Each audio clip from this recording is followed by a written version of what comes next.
I said that? Well, you said I said that? You said you don't believe Don't put it. words in my mouth. I did not say it was about the destruction of Israel. You watch what you say. I did not say it's about the destruction. I said it was about freedom, justice, and equality. So that is what I said. So let's get aggressive. At 10:55 p.m. on the 14th of September 2016, talk about racism, that Jews have a reputation for being sleazy thieves. Do you believe you said that? You said that, so is that what you believe? Do you want me to talk about this again? I'll talk about this again if that's what you want. Of course, context is everything, right?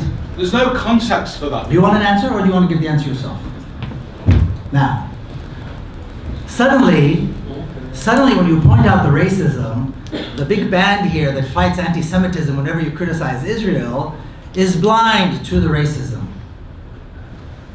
If you've read Shakespeare, if you've read Dickens, if you've read almost anything and seen so many of what Western culture is about, you know that there's anti-Semitism, and you know that Jews have a reputation that has to do with money. I don't think it's a secret, right? It's not a secret. I have friends who are my age who grew up in America who grew up with that image as kids in school. But Jews and money, there's this racist characterization of Jews and money. Is this new to you? No. You've heard about this, right? You wrote it. Yes. So, but you've heard that this exists. You've heard that this exists, right? Okay. Very well.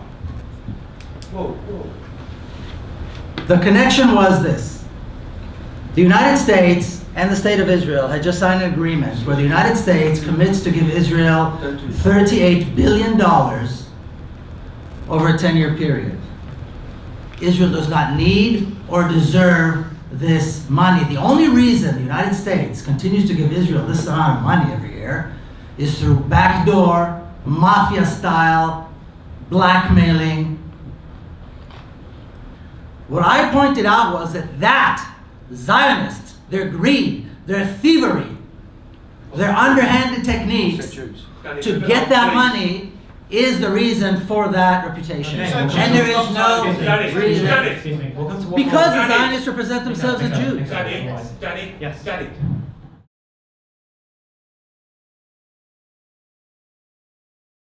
The entire country is Palestine, from the river to the sea.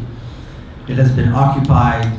It has been subjected to ethnic cleansing. It has been subjected to genocide. And it has been subjected to a vicious apartheid regime. Let's be clear. In 1948, there were approximately 640,000 Arabs or Palestinians. There are now 4.2 million living between the Jordan River and the Mediterranean Sea.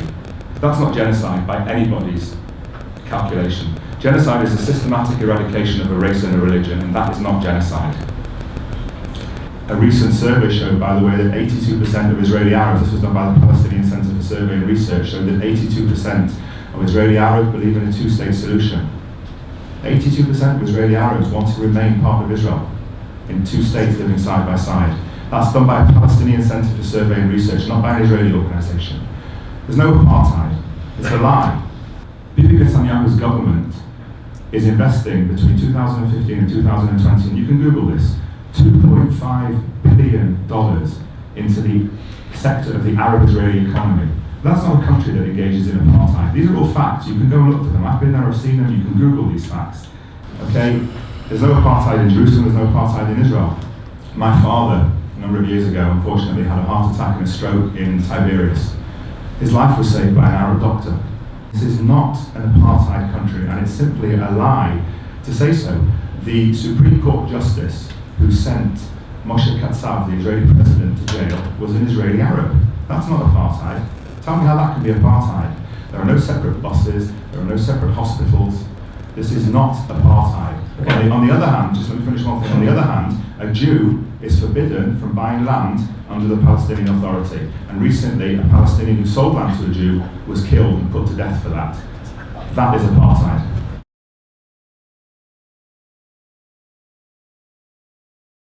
The very laws that describe citizenship, the very laws that describe the land ownership and who has the right to land ownership are apartheid laws.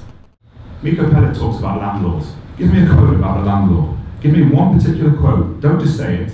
Give me one quote. Tell me the exact law, because I've got a dossier in my bag of laws that are claimed to be apartheid, and the gentleman who wrote that dossier is sitting right in front of me, and I'm sure we can have an interesting conversation. If you're going to make those allegations, let's hear them. Specify them. Otherwise, you're just spouting and you're not proving anything. And I would go back to the last thing I'd say is that if you say Israel is an apartheid state, and you hate Israel so much, and you say it shouldn't exist, why on earth have you not given up your Israeli citizenship?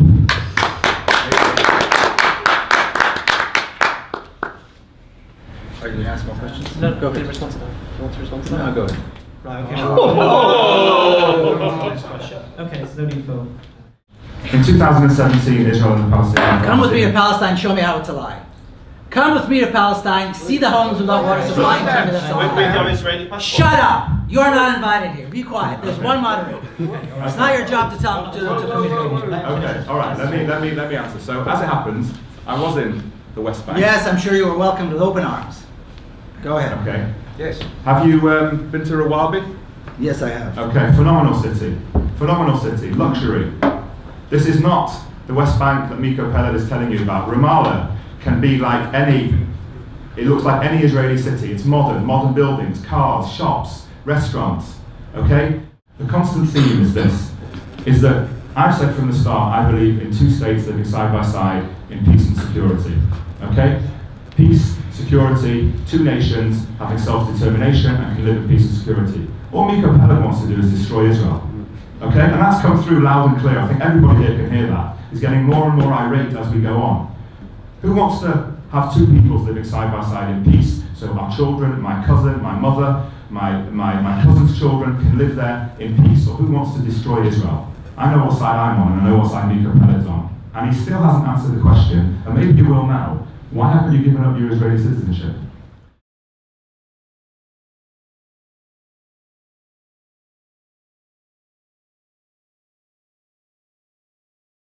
It is true that the Palestinians of 1948 do have a right to vote. The way Israel does that is really quite interesting. The entire country is one voting district. But Israel does not count the Palestinians who live in the borders after 1967. They only count the Palestinians in the pre-67 borders. That's because it's the state of Israel. As citizens, the Palestinians, the Jews who live in the settlements, in the colonies, in what used to be the West Bank, and East Jerusalem, of course, are considered citizens, and they do get to vote, and they are counted. The Palestinians do not get to vote and are not counted.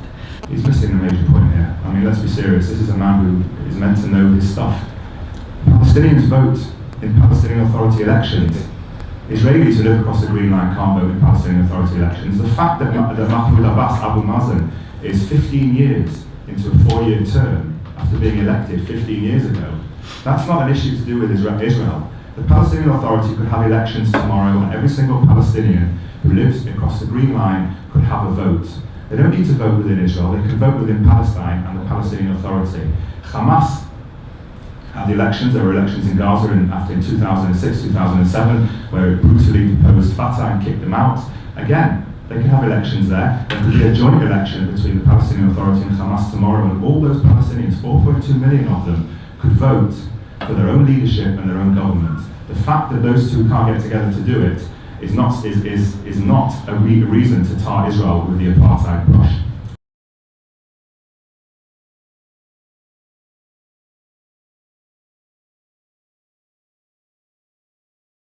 And I don't know what Hamas is, but Hamas, which is a legitimate Palestinian resistance organization that had been elected by the Palestinians, I'm not going to get into that story with you right now, Harakat al-Muqawama al-Palestiniya, have been engaged and have been willing and have been committed to agree to an agreement, which Israel refused to agree to, by the way, to stop targeting civilians. And Israel did not agree to this.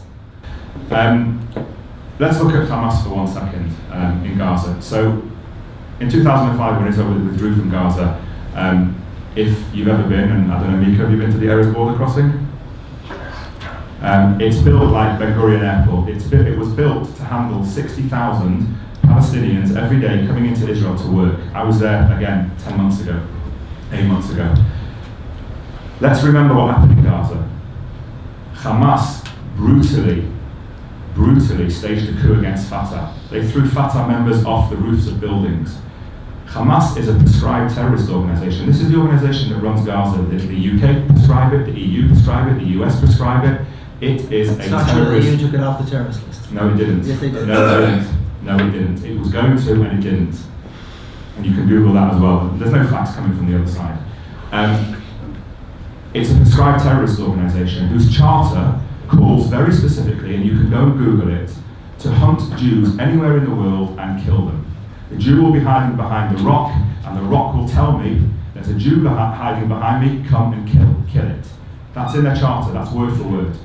And if Israel doesn't like the tunnels, and if you don't like the Hamas, and if you don't like the rockets being flown out, open the gates, free Palestine, allow the refugees to return to their homes, and everybody can live together in peace. But you don't want that. You want a racist state, you want a big army, you want to walk around and say, I'm an Israeli and we can kill all of these Palestinians. That's what you want, because Zionists are racist.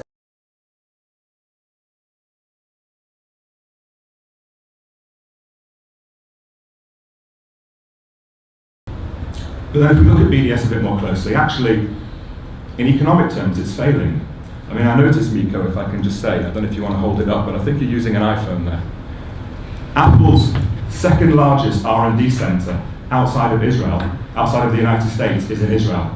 Okay? Miko Peled has got a BDS sign on, and he's using an iPhone.